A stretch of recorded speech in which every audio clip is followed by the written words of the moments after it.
الحمد لله الحمد لله الحمد لله الحمد لله الحمد لله الحمد لله الحمد لله۔ بسم اللہ الرحمن الرحیم۔ نور العزا کا دوسرا باب ہے بقیہ کتاب الطہارہ، سبق نمبر 8 میں خوش آمدید۔ آج کے اس سبق کے اندر ہم وضو کو نہ توڑنے والے امور کے بارے میں پڑھیں گے۔ عشرۃ اشیاء لا تنقض الوضوء ظہور دم لم يصل عن محلہ وسقوط لحم من غیر سیلان دم کالعرق المدنی الذی یقال له رشتہ وخروج دودۃ من جرح واذن وانف ومس ذکر ومس امرأۃ وقیء لا يملأ الفم وقیء بلغم ولو کثیرا وتمایل نائم احتمل زوال مقعدته ونوم متمکن ولو مستندا الى شیء لو ازیل سقط على الظاہر فیہما ونوم مسل ولو راکن و ساجدا علی جہت السنت واللہ الموفق۔ ترجمہ دیکھ لیں۔ 10 چیزیں ایسی ہیں جس سے وضو نہیں ٹوٹتا ہے: خون کا ظاہر ہونا جو کہ اپنی جگہ سے بہا نہ ہو، اور گوشت کا گرنا بغیر خون کے بہنے کے جیسا کہ عرق مدنی جس کو رشتہ کہا جاتا ہے، اور کیڑے کا نکلنا زخم سے، کان سے، ناک سے، اور ذکر کا چھونا اور عورت کا چھونا، اور کیا کرنا جو منہ بھر کے نہ ہو، اور بلغم کی کیا کرنا اگرچہ وہ کثیر ہی کیوں نہ ہو، اور سونے والے کا جھومنا کہ احتمال ہو اس کے سرین کے زائل ہونے کا، زمین پر جم کے بیٹھنے والے کا سونا اگرچہ وہ ٹیک لگا کر سو رہا ہو کسی چیز کے ساتھ کہ اگر اس کو زائل کر دیا جائے تو وہ گر جائے ظاہر قول کے مطابق ان دونوں صورتوں میں، اور نماز پڑھنے والے کا سونا اگرچہ وہ رکوع کرنے والا ہو یا سجدہ کرنے والا ہو سنت طریقے پر، اور اللہ تعالیٰ ہی توفیق دینے والا ہے۔ عبارت ہو چکی ہے، ترجمہ ہو چکا ہے، اب چلتے ہیں اس کی تشریح کی طرف۔ دیکھیں گزشتہ سبق کے اندر ہم نے وہ والے امور پڑھے تھے جن سے وضو ٹوٹ جاتا ہے، آج کے سبق کے اندر وہ والے امور بیان ہوں گے جن سے وضو نہیں ٹوٹتا ہے۔ تو حضرت فرما رہے ہیں کہ 10 کام ایسے ہیں جس سے وضو نہیں ٹوٹتا ہے، ایک ایک کر کے سب کو ذکر کریں گے تو دیکھ لیجئے ذرا۔ 10 چیزیں جو وضو کو نہیں توڑتی ہیں۔ نمبر 1، ظہور دم لم یصل عن محلہ، خون کا ظاہر ہونا جو کہ اپنی جگہ سے بہا نہ ہو۔ دیکھیں پیشاب پخانے والی جگہ سے علاوہ اگر جسم کے کسی بھی حصے پر خون نکل آتا ہے، مطلب آپ نے خارش کی تھی، زخم تھا تو اس میں سے خون نکل آیا یا پیپ نکل آئی، لیکن وہ اپنی جگہ سے بہا نہیں ہے، تو جب تک وہ نہیں بہے گا اس وقت تک وضو نہیں ٹوٹے گا، اگر بہہ جائے گا تو پھر وضو ٹوٹ جائے گا۔ دوسرا حضرت نے یہ فرمایا کہ گوشت کا گرنا بغیر خون کے بہنے کے جیسا کہ عرق مدنی نامی بیماری میں ہوتا ہے جس کو فارسی کے اندر رشتہ کہا جاتا ہے۔ دیکھیں یہ ایک بیماری ہوتی ہے جس میں انسان کے پاؤں میں ایک باریک سا کیڑا سا نکلتا ہے اور انسان کے پاؤں سے پھر وہ گوشت گرنا شروع ہو جاتا ہے۔ تو اگر تو انسان کے جسم سے گوشت گر رہا ہے لیکن اس کے ساتھ خون نہیں گر رہا ہے، خون نہیں صرف گوشت گر رہا ہے، تو پھر ایسی صورت کے اندر وضو نہیں ٹوٹے گا۔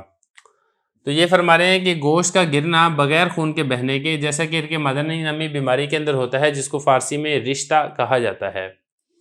اور تیسری صورت حضرت نے یہ ذکر کی ہے کیڑے کا نکلنا، کوئی زخم تھا اس میں کیڑے پڑ گئے تھے، تو اگر وہ کیڑا نکلا ہے اس زخم سے لیکن اس کے ساتھ کوئی نجاست یا اس کے ساتھ کوئی پیپ نہیں نکلی ہے، کوئی خون نہیں نکلا، صرف اکیلا کیڑا نکلا ہے، تو پھر ایسی صورت کے اندر وضو نہیں ٹوٹے گا، چاہے وہ کیڑا زخم سے نکلا ہو یا کان سے نکلا ہو یا ناک سے نکلا ہو، ایسی صورت کے اندر بھی وضو نہیں ٹوٹے گا۔ یہی فرما رہے ہیں خروج دودہ، دودہ کہتے ہیں کیڑے کو، کیڑے کا نکلنا جر کہتے ہیں زخم کو، زخم سے کیڑا نکلتا ہے، یا اسی طریقے سے آپ کے کان سے کیڑا نکل آتا ہے یا ناک سے کیڑا نکل آتا ہے تو اس سے وضو نہیں ٹوٹے گا۔ اور اسی طریقے سے اگر اپنے کوئی ذکر کوئی نہیں شرمگاہ کو چھو لیتا ہے تو اس سے بھی وضو نہیں ٹوٹے گا، عورت کو چھونے سے بھی وضو نہیں ٹوٹے گا۔ مس ذکر ہو جائے گا نمبر 4، مس امرا ہو جائے گا نمبر 5۔ اور اسی طریقے سے قیء لا یملأ الفم، ایسی کہہ آنا جو منہ بھر کے نہ آئے، اس سے بھی وضو نہیں ٹوٹے گا، جیسا کہ گزشتہ سبق کے اندر میں آپ کو تفصیل سے بتا چکا ہوں۔ اگر منہ بھر کر کہہ آتی ہے تو پھر وضو ٹوٹے گا، اگر منہ بھر کر کہہ نہیں آئی ہے تو پھر اس سے وضو نہیں ٹوٹے گا۔ اور آگے فرمایا کہ اگر بلغم آیا ہے کہہ کے اندر تو پھر اگرچہ وہ زیادہ ہی کیوں نہ آئے تو بلغم والی کہہ سے بھی وضو نہیں ٹوٹتا ہے۔ یہ فرما رہے ہیں کہ بلغم والی کہہ اس سے بھی وضو نہیں ٹوٹتا ہے اگرچہ وہ کثیر ہی کیوں نہ ہو۔ اگلا مسئلہ فرما رہے ہیں کہ ایک آدمی سو رہا تھا اور اس کی جو سرین تھی وہ زمین کے اوپر مضبوطی سے جمی ہوئی تھی، ٹکی ہوئی تھی، لیکن وہ ادھر ادھر ایسے ایسے جھوم رہا تھا۔ جیسا کہ آپ نے دیکھا ہوگا اگر وہ بغیر ٹیک لگائے انسان سو جاتا ہے تو پھر اس کو اس طریقے سے نیند کے جھونکے آتے ہیں، تو وہ اونگ کی حالت میں تھا یا وہ سویا ہوا تھا اور وہ اس طریقے سے جھوم رہا تھا، اس چیز کا احتمال تھا کہ وہ گر جائے گا، تو اور اس چیز کا احتمال ہے کہ اس کی جو سرین ہے وہ زمین سے ہٹ جائے گی. تو جب تک صرف احتمال ہو اس کا وضو نہیں ٹوٹے گا. ہاں البتہ اگر ہٹ جاتی ہے تو پھر اس سے وضو ٹوٹ جائے گا. یہ فرما رہے ہیں کہ ملان ہونا سونے والے کا، یعنی ادھر ادھر جھومنا کہ احتمال ہو اس کے مقادا، یعنی اس کے سرین کے زائل ہونے کا، کہ وہ جو زمین سے ٹکی ہوئی ہے وہ ہٹ جائے گی، اور اگر اس کا صرف احتمال ہے تو پھر اس سے وضو نہیں ٹوٹے گا.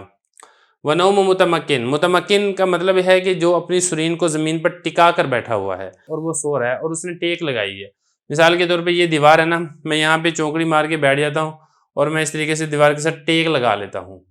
تو جب تک میری سرین زمین پر ٹکی ہوئی ہے، اگرچہ میں نے ٹیک لگائی ہی کیوں نہ ہو، تو ظاہر قول کے مطابق میرا وضو نہیں ٹوٹے گا. اور وہ ٹیک بھی ایسی ہو کہ اگر اس ٹیک کو ہٹا دیا جائے تو میں پیچھے گر جاؤں. اگر ایسی ٹیک ہے تو پھر اس صورت میں بھی وضو نہیں ٹوٹے گا ظاہر قول کے مطابق. ذرا دیکھیں ذرا،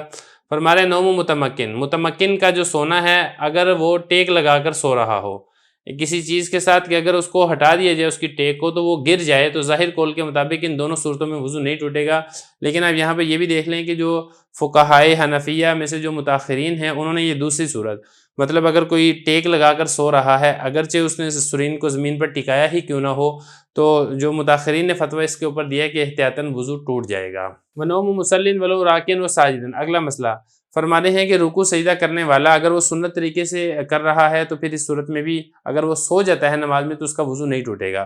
اب دیکھیں جو سنت سجدہ ہوتا ہے اس میں حکم یہ ہوتا ہے کہ جو آپ کے جو کوہنیاں ہیں وہ آپ کے پہلو سے الگ رہیں، جو آپ کا پیٹ ہے وہ آپ کی رانوں سے الگ رہے. تو اگر کوئی اس طریقے سے سجدہ کر رہا ہے تو اس صورت کے اندر جو اس کے اعضاء ہیں وہ ڈھیلے نہیں ہوتے، وہ ٹائٹ ہوتے ہیں، جو ٹائٹ ہوتے ہیں. لہذا اگر اس صورت میں اس کو نیند آ جاتی ہے تو پھر اس صورت کے اندر اس کا وضو نہیں ٹوٹے گا. اور اگر وہ اس طریقے سے سجدہ کر رہا ہے کہ اس کی جو کوہنیاں ہیں وہ پہلو کے ساتھ مل گئی ہیں اور اس کا جو پیٹ ہے وہ رانوں کے ساتھ مل چکا ہے، تو وہ زمین کے ساتھ اس نے یہ کوہنیاں زمین کے ساتھ ٹکا دی ہیں، ایسی صورت میں اگر وہ سجدہ کر رہا ہے تو اس کے جو اعضاء ہیں وہ چونکہ خلاف سنت سجدہ کر رہا ہے تو اس کے اعضاء ڈھیلے پڑ جائیں گے، لہذا اس کا وضو ٹوٹ جائے گا. اچھا اب اس میں یہاں پر یہ بھی سمجھ لیں کہ جو عورتیں ہیں، عورت کے لیے تو حکم یہی ہے کہ وہ اپنے یہ جو بازو ہیں ان کو پہلو کے ساتھ ملائے، اپنے پیٹ کو اپنی اس کے ساتھ رانوں کے ساتھ ملائے اور زمین کے ساتھ سمٹ کر سجدہ کرے. اگر عورت اس طریقے سے سجدہ کرتی ہے جس طریقے سے عورت کو سجدہ کرنے کا حکم ہے، اور عورت کو اس حالت کے اندر اگر نیند آ جاتی ہے تو اس کا وضو ٹوٹ جائے گا. لیکن اگر عورت خلاف سنت سجدہ کرتی ہے مردوں والے طریقے پہ، تو پھر اس صورت میں اگر عورت سجدہ کرتی ہے اور اس کو نیند آ جائے گی تو اس کا وضو نہیں ٹوٹے گا. یہ فرما رہے ہیں کہ نماز پڑھنے والے کا سونا اگرچہ وہ رکوع کر رہا ہو یا سجدہ کر رہا ہو، اگر سنت طریقے پر سجدہ یا رکوع کر رہا ہے اور وہ سو جاتا ہے تو پھر اس سے وضو نہیں ٹوٹے گا. اگر خلاف سنت طریقے سے سجدہ کر رہا ہے تو پھر اس سے وضو ٹوٹ جائے گا. واللہ الموفق، اللہ تعالیٰ ہی یہ توفیق دینے والے ہیں. تو یہاں تک یہ والا سبق مکمل ہو گیا وضو کے احکامات. اللہ